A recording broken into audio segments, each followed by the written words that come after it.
Hey dude, I was trying to figure out what pair of headphones to get and I can't really decide. Do you have any suggestions? What? Oh, dude, you should totally get these true wireless earbuds, man. They're so small, they're rad sick, and it's super new technology, bro. But dude, I've been pretty happy with these WeC BN80s. And I think that the neckband style is super convenient. You always have a place to put them and you don't have to worry about anything. And the latency is pretty good. Yeah, but dude, who still has headphones with wires, bro? You haven't seen Karen going after any dudes that don't have AirPods.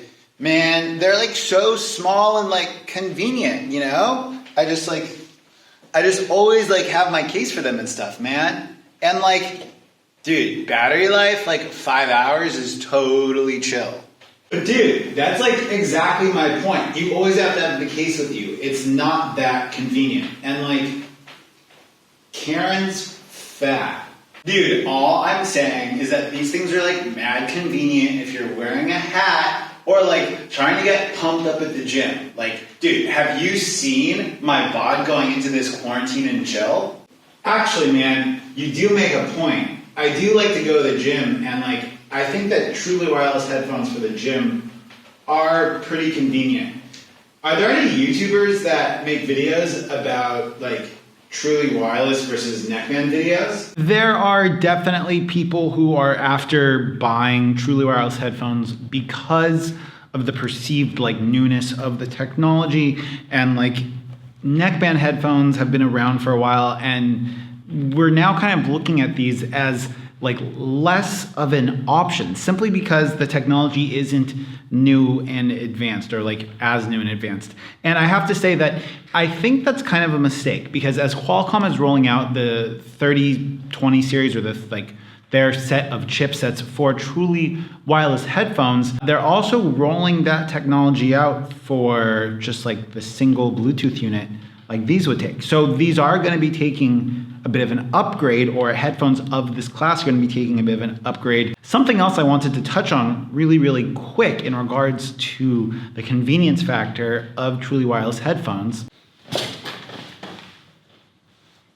is that this Qualcomm 3020 chipset that we're seeing in a bunch of newer truly wireless headphones, when I looked throughout Qualcomm's website to see if there was any kind of indication whether or not this chip or anything in the 5000 series of chipsets supported an ambient mode or a microphone pass-through, I didn't see anything that indicated that. And I think that that specific feature is really important if we want to move through with the full adoption of headphones like this. This is the JB Firefly 2. These have an ambient mode, and I think the ambient mode is a really big deal that we're not making a big enough deal about when we talk about headphones like this. One of the advantages that we still have with these kind of more conventional neckband style headphones is that if we need to interact with the outside world, we always have a place to hold them without actually physically having to hold them.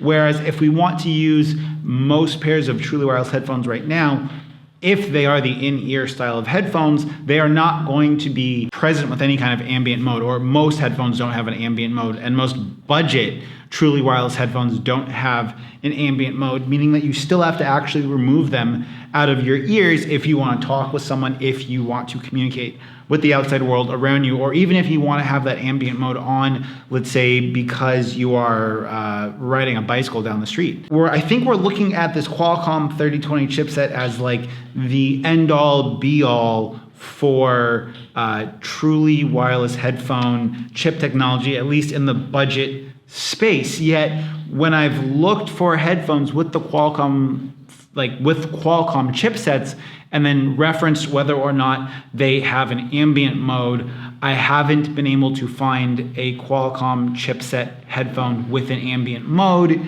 meaning that we're not going to be able to get what I think, or what I would consider at least, to be a neckband style replacement headphone with those other features, being the aptX audio, being the CVC 8.0 or whatever the next evolution of CVC would be, and that lower latency plus that ambient mode. So there's a lot of reasons right now that you might still want to adopt a more conventional pair of headphones like this if you think that truly wireless headphones are the correct thing for you for gym purposes, which I think they make a lot of sense at the gym. You also must consider if you're going to be wearing them in other circumstances, does that ambient mode make a difference to you? Because taking them in and out of your ears, in my opinion, isn't really an option at this point in time, or I don't find it to be an option. And so I've been using more headphones that feature the ambient mode, and I'm really starting to place more value in that specific feature, but unfortunately I can't have it with all the other Qualcomm chipset features with the headphones.